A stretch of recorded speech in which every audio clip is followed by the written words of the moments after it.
guys, what's up? I don't know if I told you this. I probably did, so I will tell you this again. When I edit a podcast, it's the opportunity of me listening to it a second time around.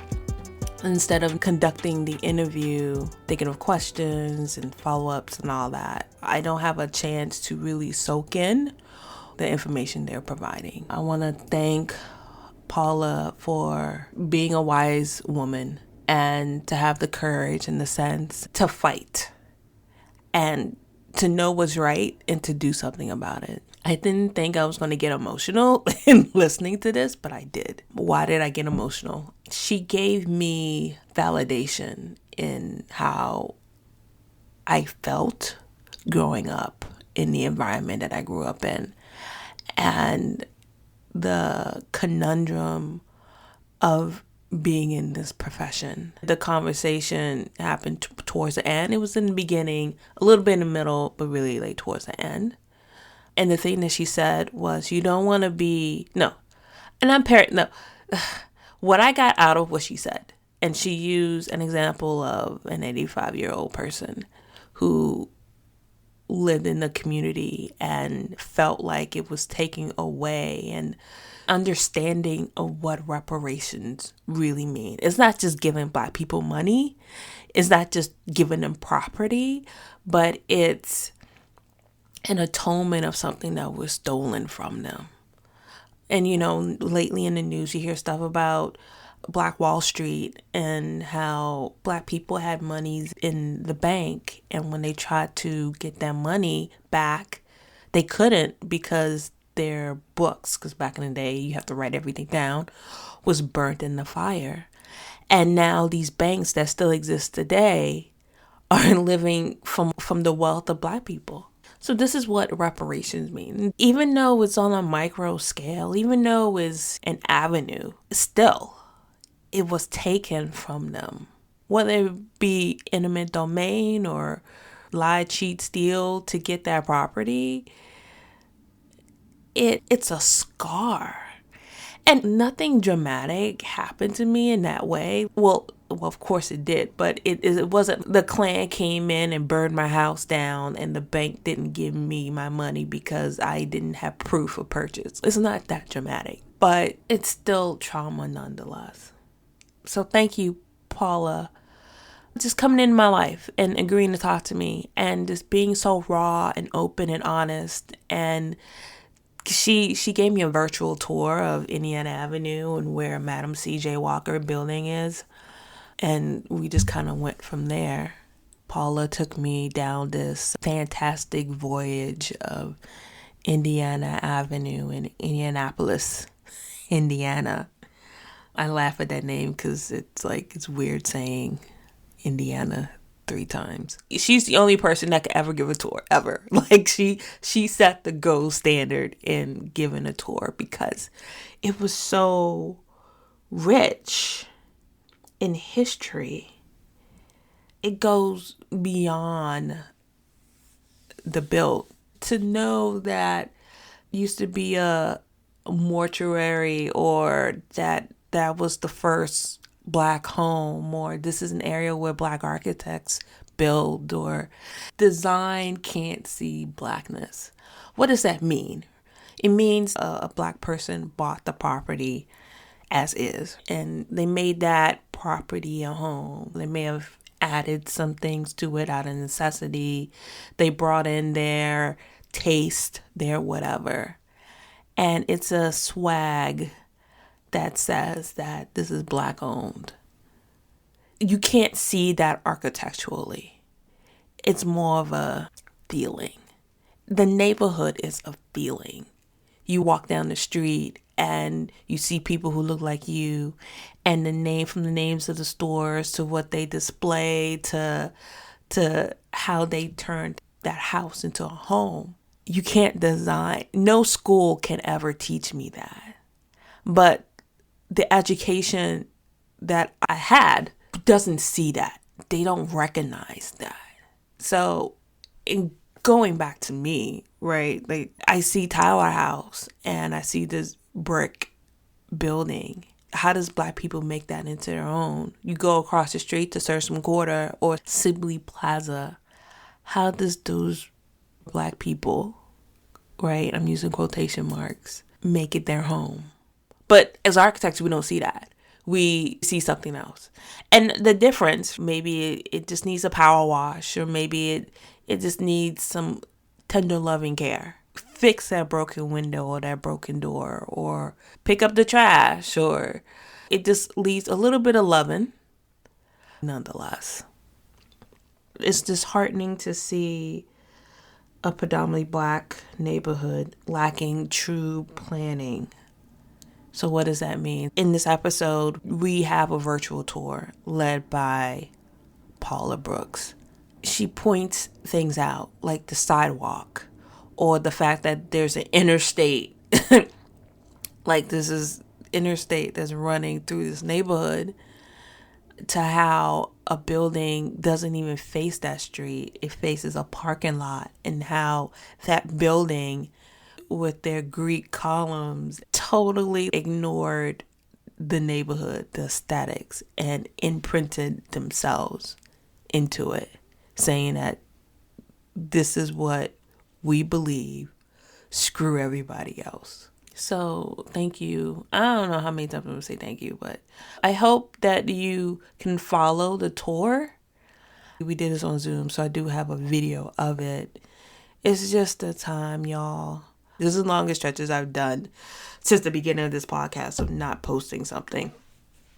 I'm on this editing streak right now. I'm sorry. I'm trying to edit as many episodes as I possibly can and make sure it's the same type of love and care that I usually give each episode. But it's just been difficult juggling lately. But I'm here, and I thank you for not deleting me or unsubscribing or unfollow or whatever the new terms is with Apple Podcasts and the new things that they're doing, and how does this affect me. So more to come. More is coming. All right, guys. Hope you enjoy. Hey, Paula. Hi, Melissa. How you doing? I'm doing. How are you? I'm good. Thank you for inviting me. Thank you for being here and just wanting to talk to me about it. For the audience's sake, how we all met, it was an Instagram post and someone had tagged Reclaim Indiana Avenue and kind of just went down this rabbit hole. And so I DM'd whoever this person was, which ended up being you. And we had a sidebar conversation, and I asked you if you want to be on here, and you agreed. So thank you so much for that. What we're here today is to talk about Indiana Avenue in Indianapolis, Indiana. Are you the spearhead of this? A little bit about you before we get into that. Well, I manage an environmental justice project for Hoosier Environmental Council, which is the environmental advocacy organization. And my concentration is land use, infrastructure, and transportation. And so what that really means is making sure that the communities and the people in the communities have equity in the growth of their neighborhoods. And so you have developers who come in and they have these grand plans to build these mixed-use buildings. And usually those mixed-use buildings are not for the current residents. It's really a carrot to attract what I call the preferred demographic, which is wider, younger, and wealthier into the area. So this project it's a little complicated, but to simplify it, the organization that manages or owns the Walker building, Madam C. Walker, who was the first Black female millionaire. She sold hair care products. The building was built after she died, but it was her dream because the theaters were segregated. So she wanted someplace that Black people could go to the movies, have a club, the restaurant, office space. And so this building was endangered, and a group of people got together in the late 80s and raised money to buy the building out of an estate. And included in that was property that the city had plans to turn over to a private developer. They had done eminent domain, and they were going to give it to a private developer to build apartments for the Pan Am Games and for students at Indiana University, Purdue University. It's just right across the street. So on this particular parcel had been used as a parking lot, and the Walker board had made a decision that they were basically going to go a new direction, and they decided that they were going to sell this property to a developer that was going to build a privately owned student dorm. And I'm a third generation in the neighborhood, and I knew that the people who have fought to save that parcel were turning over in their graves at the prospect of a dorm 3 blocks long. It was a mega building.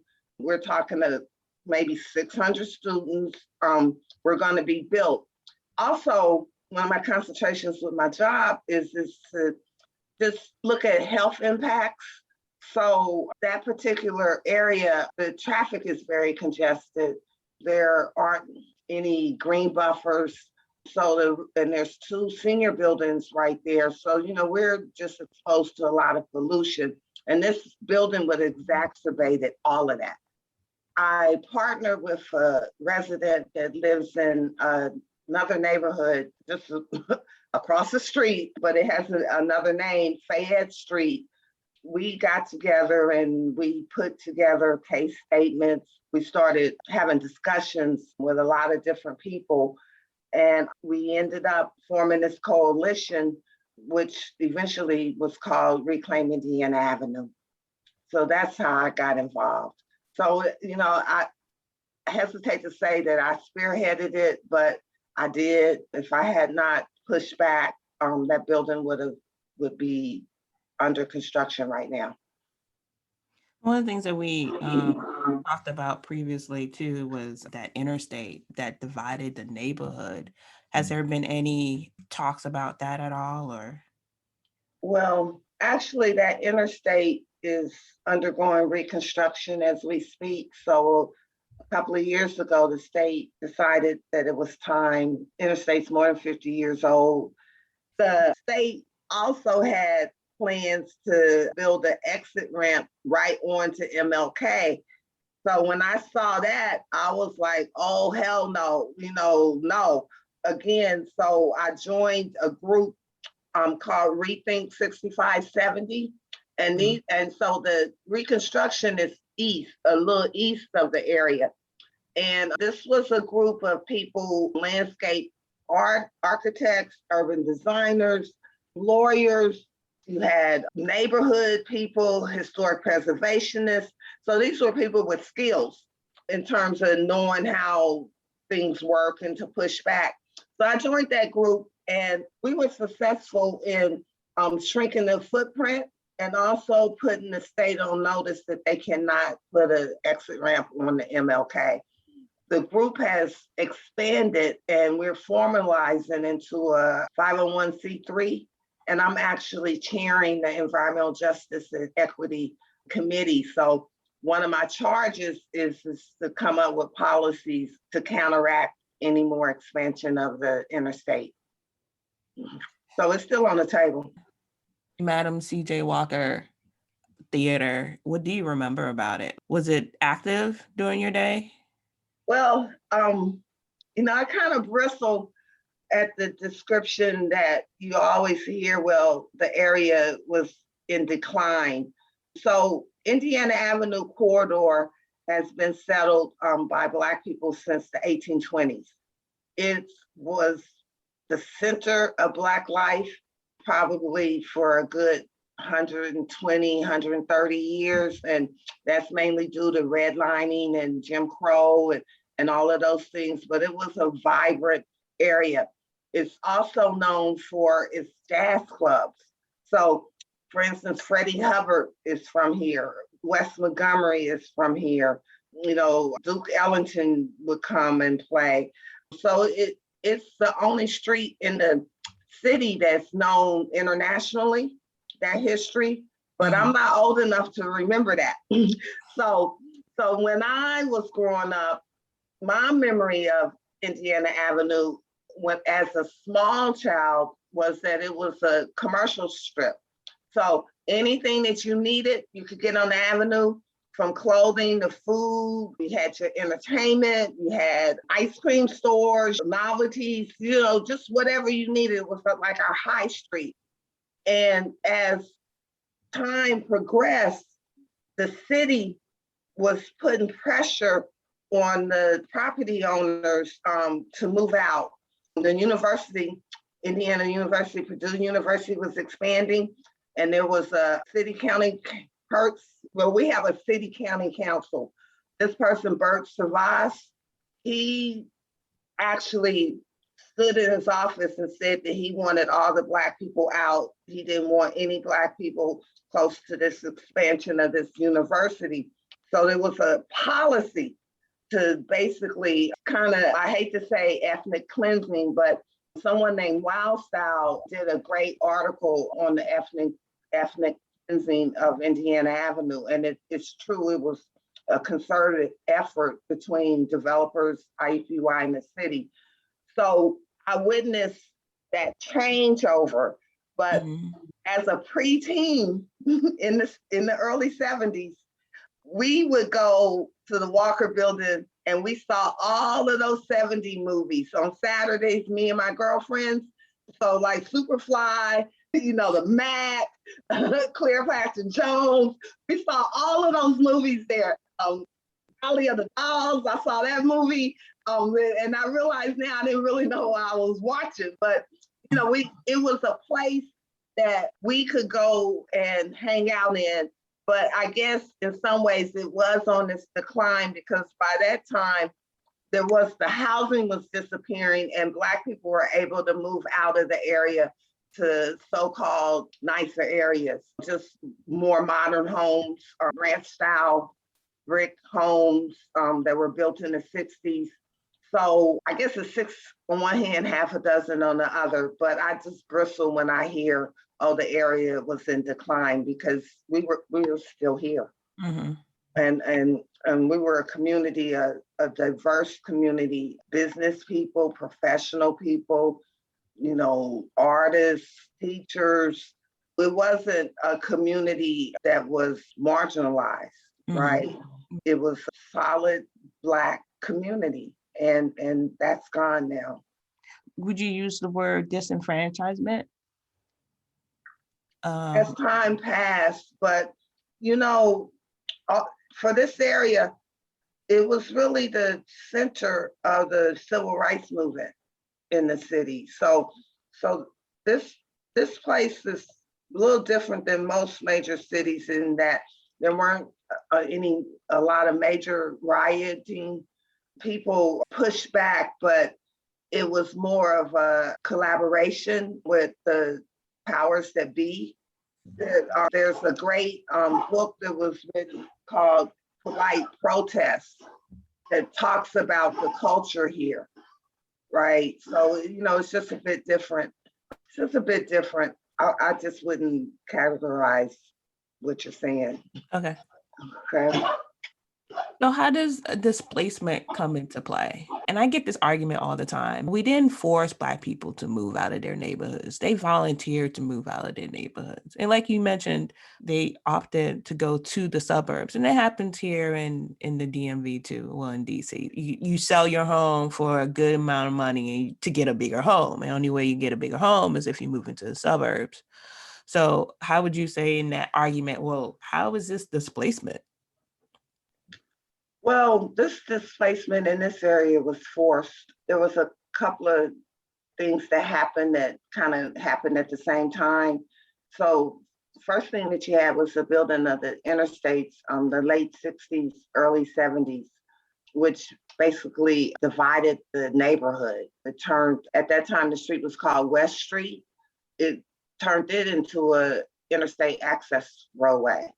The second thing that was happening at the same time was that there was a huge school desegregation suit that actually Black people brought to the federal government, and the public school system had to desegregate, which meant that there was one-way busing Black people to white schools, not white people to Black schools.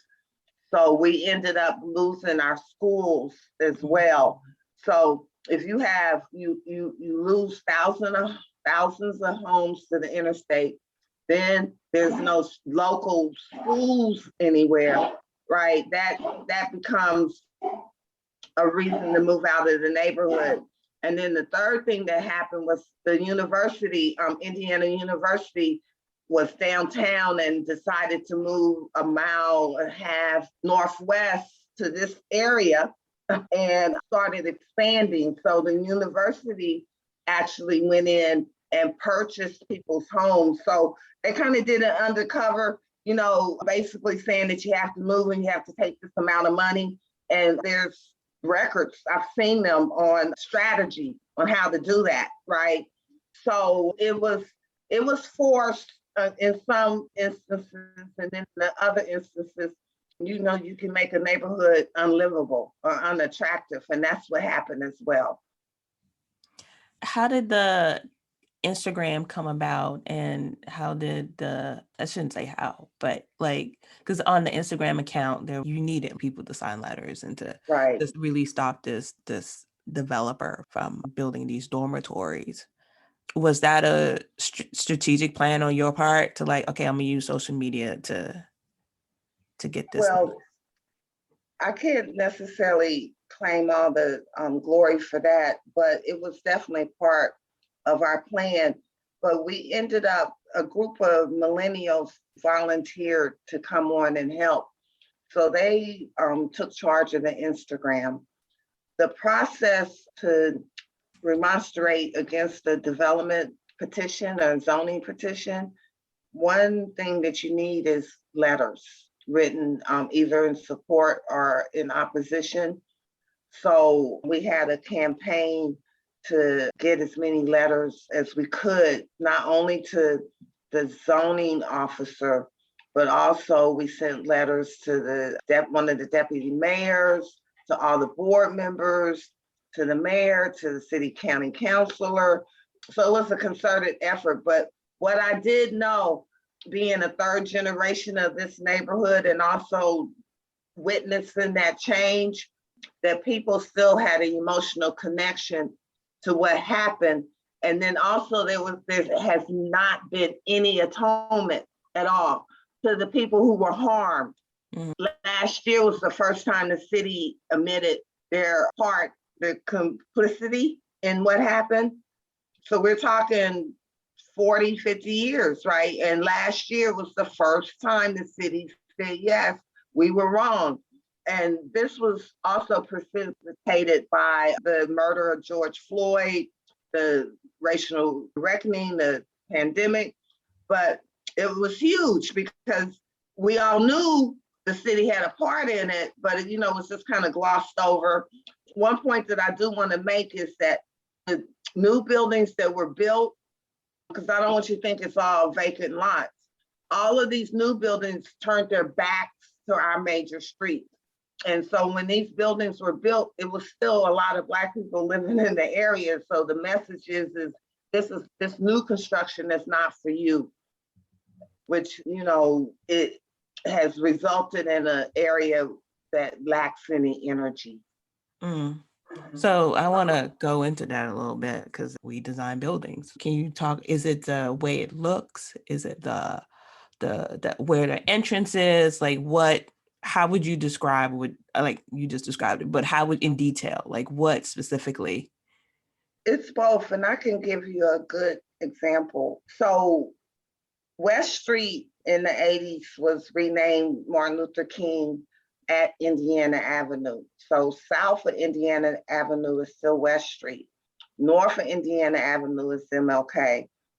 So right at the corner of Indiana Avenue and MLK or West Street, however you want to say, There's a nursing fraternity building that was built on property that to house commercial enterprises. And I wasn't living here at the time when this building was built. So I come home and, I see the building and it's just windows and you have a little fire door on Indiana Avenue. And then somebody told me to go around and you have to go in a parking lot to see the entrance. I was flabbergasted. Greek columns, the design was not even in concert with the surrounding buildings, right? It just, even today, to this day, it blows my mind anytime I walk past there that building was allowed to be built. I gotta see this building. What's the address? If you go to the Walker building, it's right across the street from there. So the Walker is, I want to say 617 or just Indiana Avenue and West Street. Do you see it? Wait, I'm pulling up Google Maps now. Yeah. Another example, what happened is that there's a canal that was built in the 1830s that got renovated, and which meant that it turned kind of into like a Disneyland kind of thing. So yeah, you see here the blue right to the right of where your cursor is the canal. Over here? Just the little over, that's the canal. They call it the canal walk, but just the blue is the actual canal. So it was built in the 1830s because somebody thought that White River was able to become a transport hub, and it never did, and it bankrupted the state. Okay, that building right here, you see the Walker, the one to the left? Yeah, this one? Okay, it's to your right then, it's to my left. In here? Yeah, and you can just see how desolate everything looks. This roadway is the roadway that I mentioned and got turned into an interstate access road. And the apartments, so that's your left. The apartments on the left, there was a Phyllis Wheatley Y there at some point. It got torn down, and this is what we got, and some public art. But circle around, the building that I'm talking about is, keep going, it's around. This building right here where the person is standing. Right over here? Yeah, now just go, so you see what this building looks like on Indiana Avenue, right? You see? That's the fire door. And you're right, they did just turn their back on it. But like, go around to the front of the building. Yeah, keep going. Right?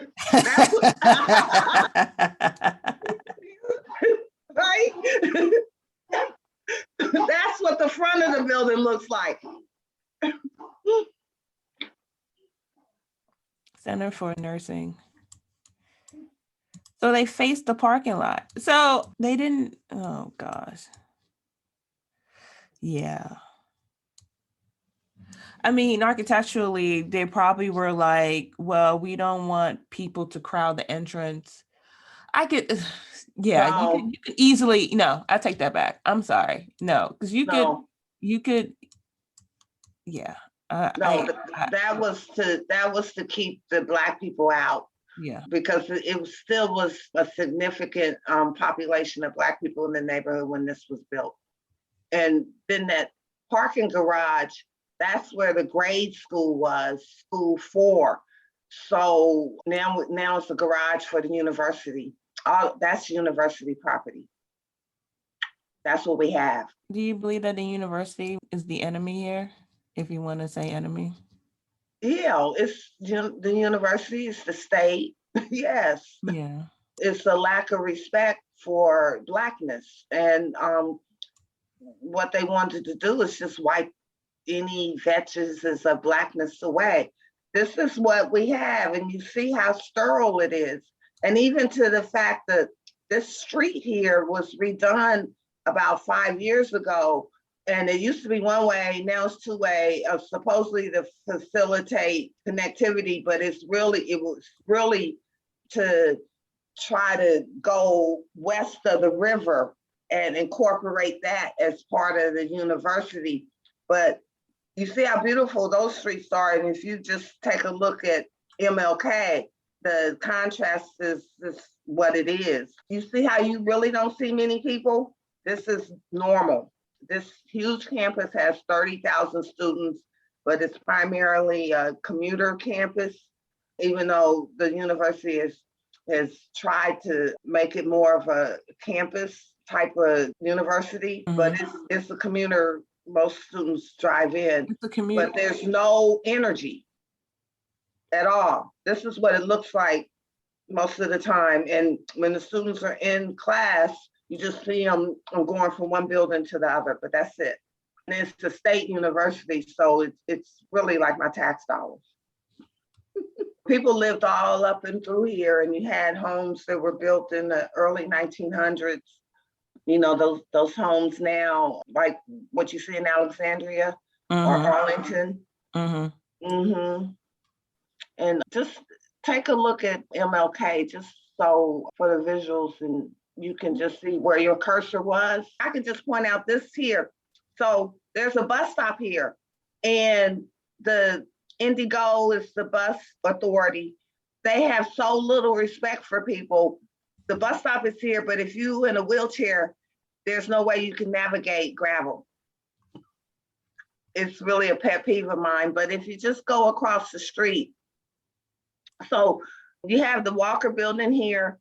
If you, where your cursor is now, that is Willis Mortuary, and it's the oldest Black-owned mortuary in the city, but it's no longer in business. A developer bought it and built the apartment building, and then also converted the mortuary into apartments. So on the top floor, there's apartments, and then on the bottom floors, there are offices, and a new owner is there now.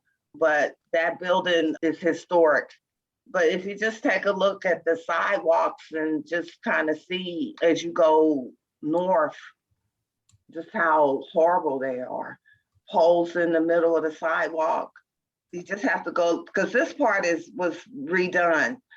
Just north a little bit, you'll be able to see what I'm talking about. So the building on the right, that's St. Philip Episcopal Church, and that church is over 100 years old. That particular building isn't, but the church has been in the neighborhood over 100 years.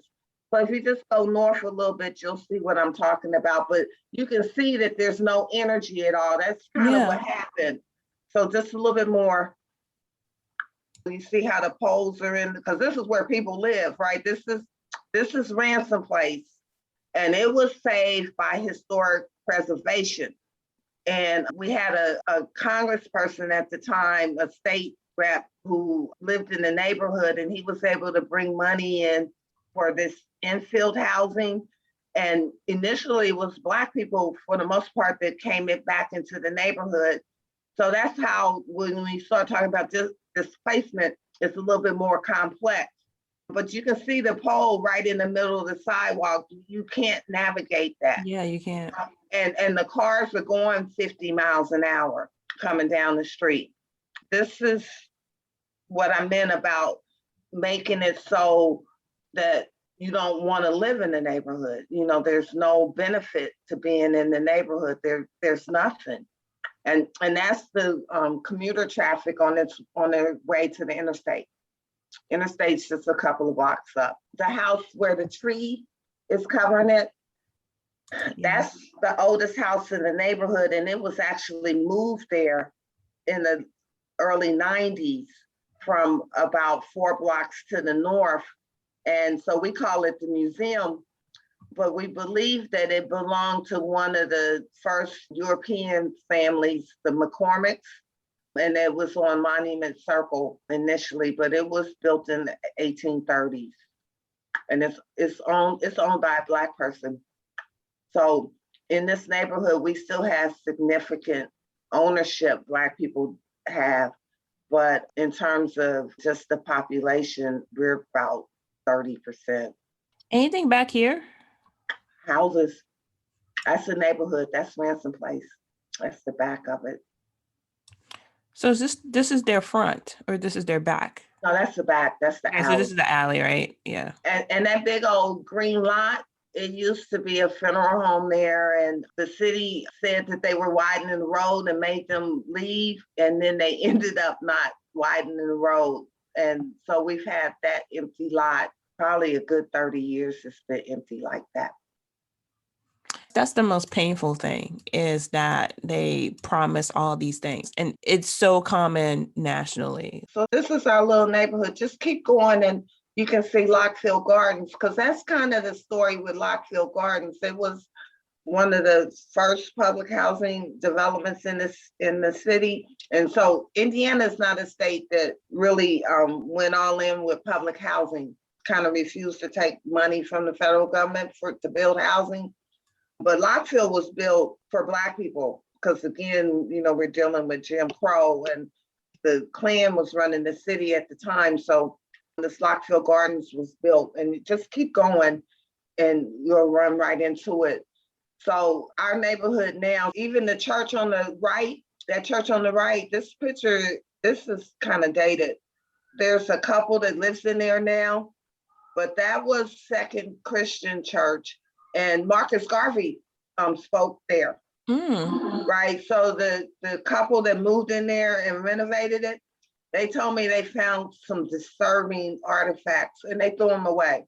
And I'm figuring what they found was something Black, right? We lost that, but they've done a beautiful job renovating it. But that history is being lost. This is another thing that happens, Melissa, is the dead ending roadways. So that kills neighborhoods as well if you don't have good access or connectivity. So this street used to go all the way through. And as you see now, it dead ends right here. And you just keep going. On the right-hand side, those apartments are senior apartments. And those apartments were built as a pushback to private development. And Bill Crawford, again, the state rep, he got the money to build those apartments called 825 Indiana Avenue. So this shopping center, this strip center was built in the early 2000s or late 90s. And it was supposed to be like for the neighborhood, but what it replaced again was like a commercial strip, from the avenue, and also housing. But all it is fast food restaurants, and the owner is in Ohio. It's an out-of-state owner. They don't contribute to the neighborhood at all. All of these cars are either affiliated with the university or students come for lunch. So it was not a boom. And that white elevated strip that you see there, that was a monorail that was built around 2002 to link the hospitals, IU Health hospitals, but it was really like the death knell for the Blackness of the neighborhood, because what it did was that it made it really hard to get across the street. Right on the other side of those apartments is Flanner House Homes, and that was like one of the first sweat equity housing projects in the country. So Habitat for Humanity was actually modeled on this program. So that area, and we're going a little ways from Lockfield, but I kind of think this is important for your audience to see and know about. If you can go over a little bit, if it'll let you through. On the other side, those apartments right there was part of a redevelopment scheme back in the early 50s. Redevelopment Commission built those apartments, and they were called the campus apartments. And now these new owners call it Indiana Flats. Again, kind of erasing the history. So this building here, this is a sample of the building they wanted to put next to the Walker building, only bigger. Same developer, it was the same developer, but this building replaced the Fall Creek YMCA, which was the Black Y. And the Y had pulled out like 20 years ago, and the county had bought it and was supposed to preserve it, but you know how money talks, right? So the Y got torn down, and we got this. This is mainly students that live in here, and there's more fast food restaurants. Okay, those houses there, that's part of Flannel House home houses that were built. They were built by World War II veterans. There was like a housing shortage. And this area was called the Bottoms because it's right along a creek, and it used to flood all the time, but it was where all the Black people lived. So you had various types of housing, right? So Flannel House, which was a social service agency, the person that was running it at the time, you know how back in the day, you would have like 1 or 2 Black men that represented the whole Black community, right? So his name was Cleo Blackburn, and his son actually had architecture firm, Blackburn Associates. They built the student center at Howard, Blackburn, and I believe they did the School of Business as well. But it's a nationally known Black architecture firm. They did the African Museum in Cincinnati. Well, his father actually negotiated the transfer of this property once the city made everybody leave. It was 300 or so homes at that time.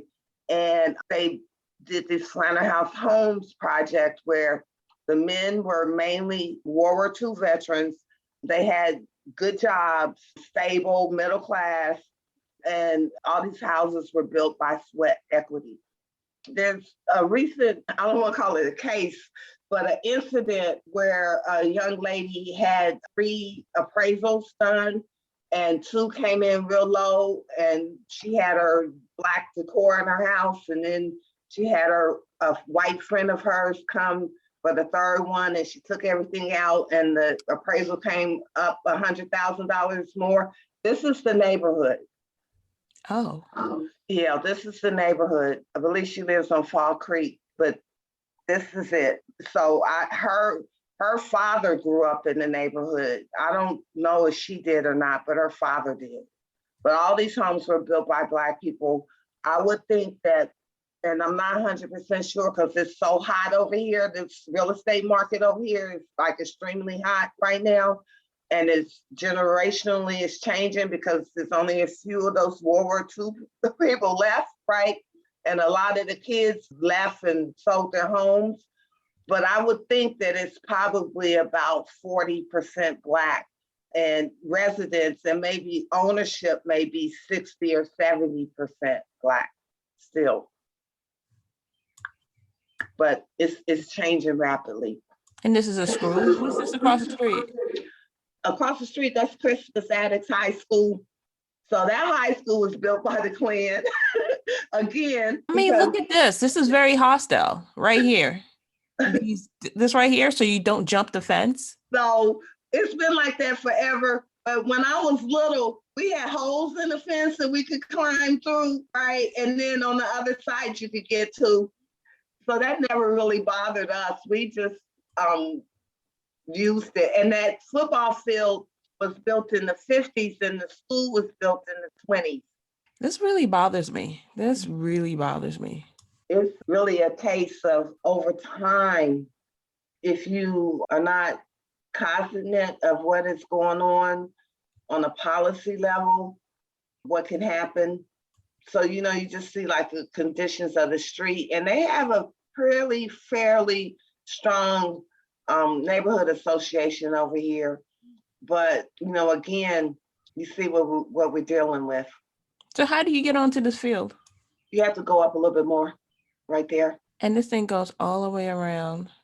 Mm-hmm. But you can get to the field. It doesn't, you still can use the field because now the newer residents, the fastest growing demographic are Asians, and they're all tied to the university.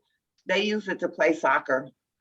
But when I was little, we used it, we played on it, ran track on it. It was open to the neighborhood.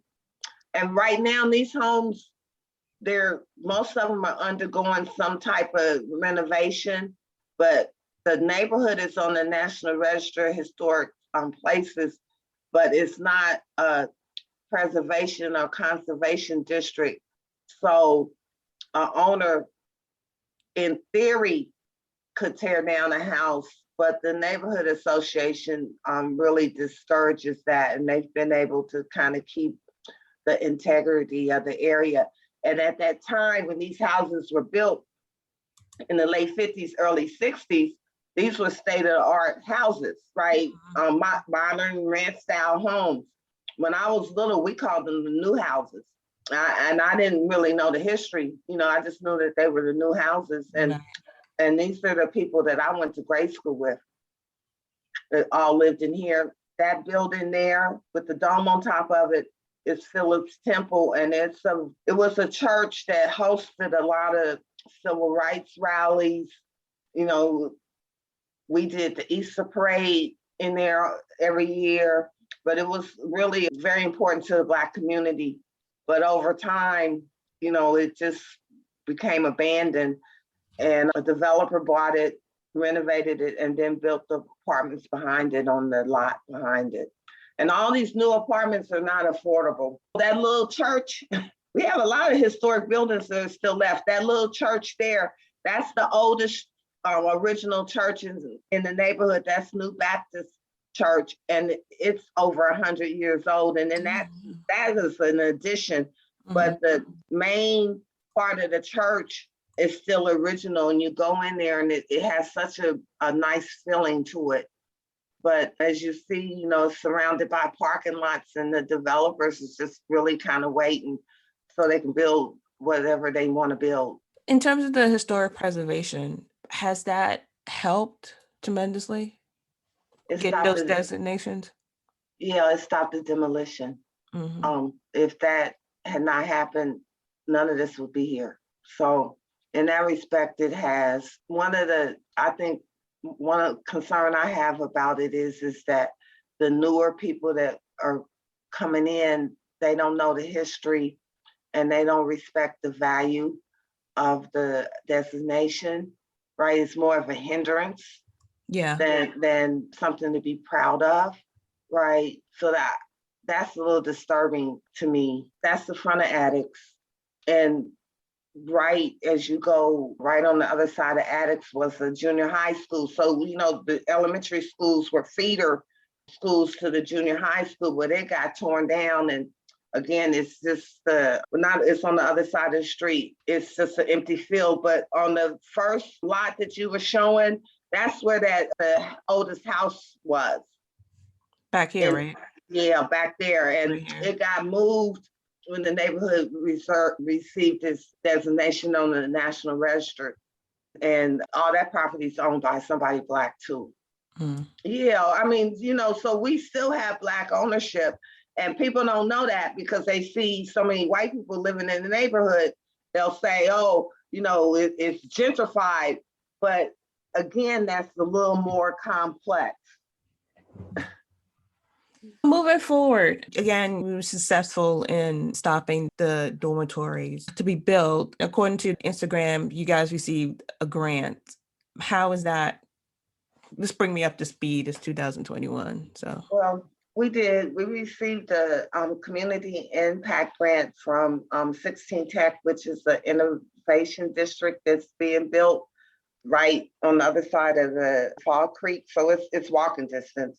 And part of its mission is to support surrounding communities, so they have this grant fund. So we received a planning grant of $75,000, which sounds like a lot of money, but as you already know, it costs more than $75,000 to actually do an area master plan, but it's enough for us to get started. So we started initially going through the process. So the city actually revamped this comprehensive planning so before 2018, each neighborhood or each area had its own land use plan, and then it would get approved by the Metropolitan Development Commission. Well, it got changed that all these plans were actually condensed into one township plan, And if a neighborhood wanted their own plan, they could go through this process called certification. So that's what we're doing. We're actually going to develop a plan that can be certified by the DMD staff. It doesn't have to be certified by the commission. And what that means is that anytime a development petition comes before planning, they have a secondary source to use as reference for land use. And we're also doing this planning to point out infrastructure needs, transportation needs, beautification needs, and private investment needs, because majority of the investment, and that's been the problem because it's still been Black to attract private investment, right? Because white dollars will not invest in Black neighborhoods. That's just real. So that's been a struggle for decades. So we want to point out opportunities for private investment to come in and build housing for permanent residents, because we don't have enough housing to attract people who could come and stay. So that's what we're doing with this planning exercise.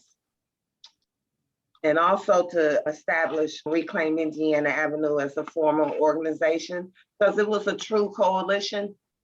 Not only the millennials, but there were a lot of seniors that came and volunteered, boomers volunteered, people with all kinds of skills and interests, because everyone kind of recognized if that dorm was allowed to be built, it was just kind of over. Yeah, it would have set precedent in that neighborhood.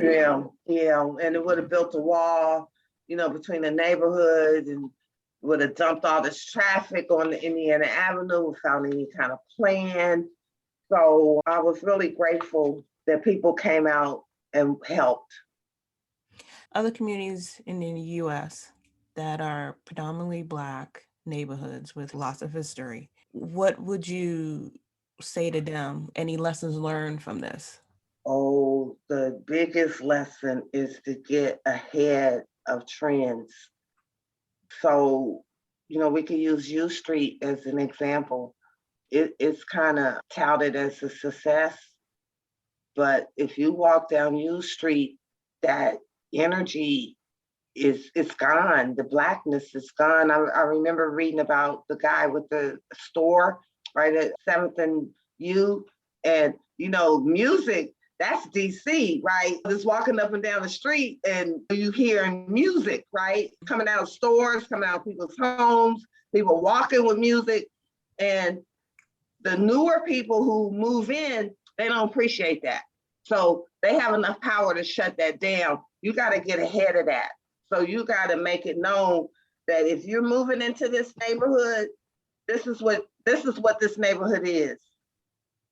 I think that that's the most important thing, because for us over here, people want to just have public art and plaques, but that's nothing. That is really turning a whole area or people into museum relics, right? It's not living and breathing. So you gotta just say no. Just like, no, that's what you have to do. That's my advice. And it's important to get on the National Register, at least with preservation, the industry or the preservationists, they're starting to recognize that, some of the sites that are worth saving are not necessarily tied to famous people, right? It's for Black people, it's almost we're a group, and a lot of the gains have been made by Black women who have not been recognized, right? I mean, if you go through the African American and you just look at, like, back in the day, the women were doing what the women were doing, but they weren't getting the accolades. So you need to really promote that history, because I find that not only white people, but other people of color, they actually, once they are exposed to our history They actually respect it. It's Yeah. just a matter of exposing it and being proud of it yourself. Because we tend, as Black people, we tend not to want to look back, right? Because it's kind of painful, right? So we just want to look forward and forget the past. But the past, you need to bring it with you. It gives you strength.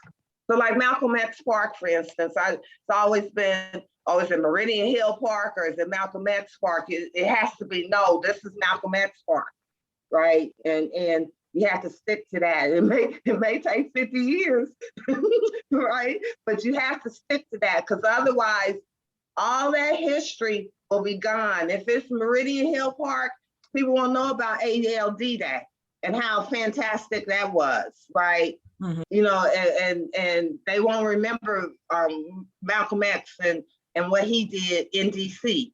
Last question. How has your experience with architects have been? I feel like, you know, it's been positive and it's been negative. Is that right? So it's been a learning curve. I didn't realize that architects had such big egos. I didn't know that until maybe the last 3 or 4 years. And I think when you create things, sometimes you're not tied to reality, right? And you put so much of yourself in it, right? So if somebody criticizes it, it's personal. But I'm kind of 50-50 on architects. They're necessary, but I also think that the field, architecture as well as real estate development, has been a driver for a lot of the environmental hazards that communities are left to build with. It's almost like, oh, this is a ode to how brilliant I am, and not really thinking about how that affects the community and going forward. It's interesting that you say ego and hurt feelings, because in architecture school, you have to present your drawings, your designs, and it's called crit. And we would get ripped apart. Feelings would be hurt all the time. It's like we're trained for criticism, but in the real world, that goes away. Yeah, and maybe not criticism from lay people, because it's like, oh, you don't know, right? That's it. But the lay people are the ones that experience whatever's being built. Mhm. And I think that piece is missing. And also in urban design, if somebody else says something about placemaking to me, I think I'm gonna just implode, right? Because it's not really real, right? It's like, okay, well, we're gonna make this place important, but it may not be important to the community. It's just important to whoever decided that this was an important spot.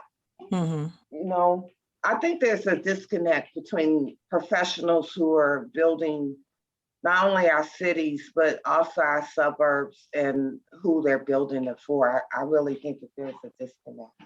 Yeah, because normally it's for the 1%.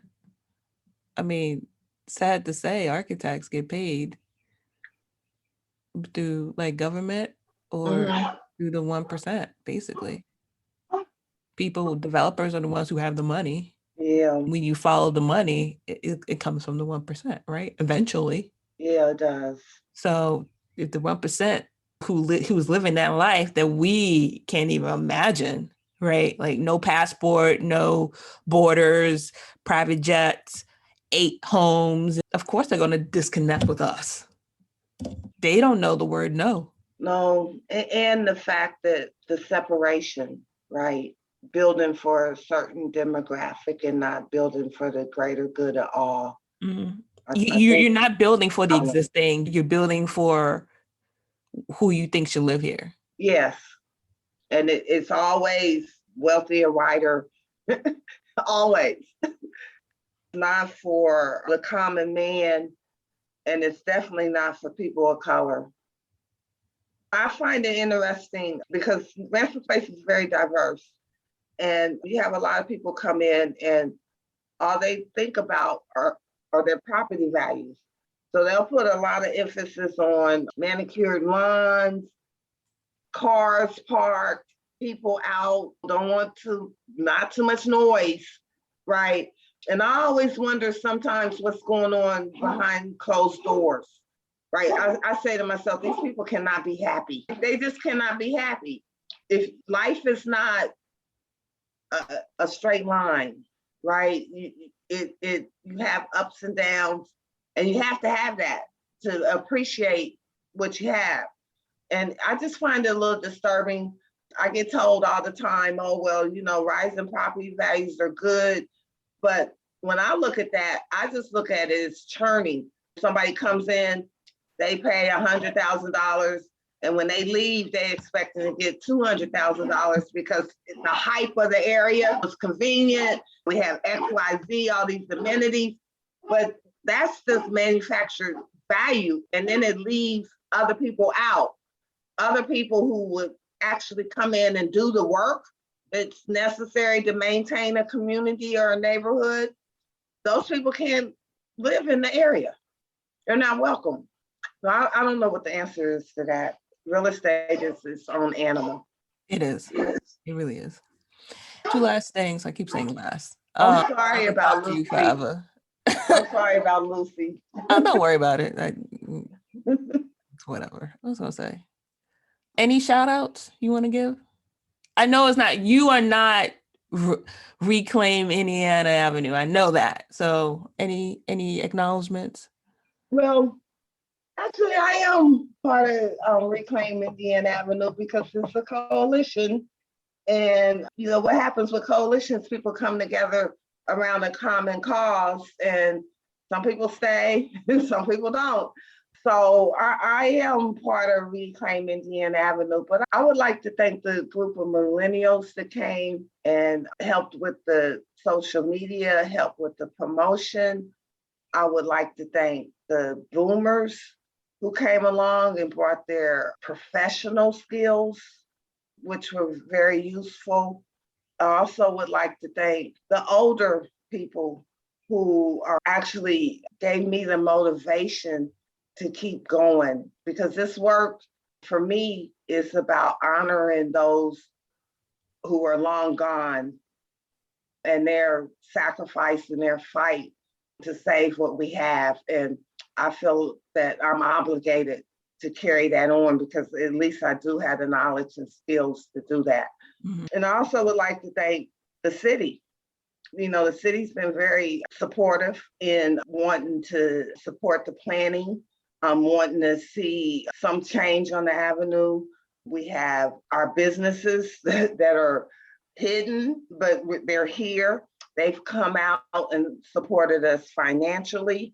So I just really want to thank everybody who actually, from their heart, understood how important it was for us, for that building not to get built, and for the community and the stakeholders to come together to kind of fashion a new vision for the area, because those buildings that I showed you, they're not going anywhere, right? So we have to figure out a way to go around what we have and to improve it. And even the university, I said I blame the university, and I do, but the university is a bureaucracy, right? But there's been people at the campus here in Indianapolis that have been very supportive, and I appreciate that. So just to everyone, I'm not naming names because some people, when they volunteered, they didn't really want to be out front, right, for whatever reason, which is fine. We have a new crew of millennials that have come in that are helping with formalizing the organization. I just hope that as time passes, we'll be successful. But I will like to name someone, Mr. Albert Rose, and he's in his late 80s, and he used to sell newspapers on the avenue, and I think he used to do a lot of other stuff. And he actually reached out to me because we were on the radio, seeing how upset he was because he was like, oh, the white people are taking everything. There'll be nothing left for our kids, nothing. And he has stayed in touch with me. He's not bedridden, but he doesn't get out right anymore. And I think he represents while I'm doing this work. Are you still taking donations? We are, Melissa, it's so much, but incorporated in this planning is the Indiana Avenue Justice Project. So we partnered with this organization called the Peace Learning Center, and we're going to actually do a reconciliation commission because there has not been a formal atonement, just words, but we need action. We need reparations. We need something. So the Peace Learning Center is taking the lead on the programming, but we're going to have a restorative circles, a restorative model where people can actually air out their grievances. And at the end of this, we're going to compile a list of action items. And high on that action item is for the university to give back some of that property. So that parking lot where the nursing fraternity is, we want the university to give back that land to the community so we can build housing to attract permanent residents. So, and we also want IU Health, which is building a new campus, and they have $50 million that they want to invest in the area to build some recreation facilities because we don't have any. Some of the things that will attract people to come back into the area.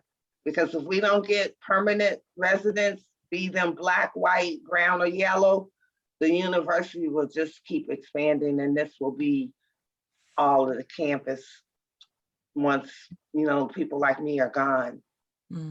So yeah, you can go to our website, reclaimindianaavenue.org, and there's a space there that talks about the Justice Project, and then a button where you can click on and donate. And the donations are tax deductible. We're using a fiscal agent. The neighborhood association, Ransom Place Neighborhood Association, is also involved as a representative, maybe of the community as well. We're planning a formal launch, a small ceremony, Juneteenth, just something small, just to have that formal launch and also to thank our ancestors. So we're definitely raising money for the Justice Project. I'll link that in the show notes so that people could donate, because this is important. It is, and hopefully, our hope is that this will be a model for other communities around the United States, because you can't go back, right? But we need reparations. We need a formal recognition of what happened, and also healing as well. Imagine being 85 and, your pain has finally been acknowledged. Right. That's saying a lot. And also spiritually, it's hard to grow and move forward if you don't deal with whatever that harm was. You gotta shine light on it so you can move forward positively. And I think that's one reason the area is the way it is because there has never been a form of reconciliation. On that note, Paula, thank you so much for talking to me and giving me a tour of Indiana Avenue and just everything. Thank you so much. Thanks a lot for inviting me, Melissa. I'm very happy to have this opportunity to share a little bit about the area and to kind of talk about what I'm doing. I appreciate that.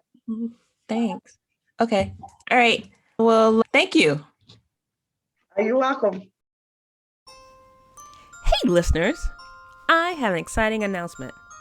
I decided to launch a membership program for the show, where you have a chance to support me and the show directly. I love creating the show, and it means the world to me that you all tune in to keep hearing me week after week. But it takes an immense amount of time and energy to produce. I want to keep the show going, and I want to invest in its growth.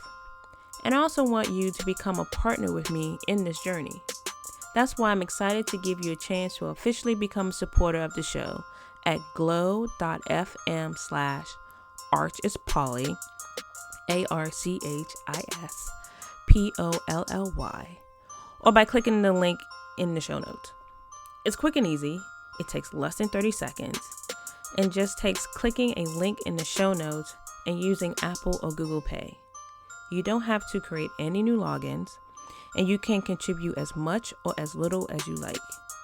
If this show is part of your day or week and you like what I'm doing, then visit glow.fm/archispolly, all one word, and support me and the show in any way you can today.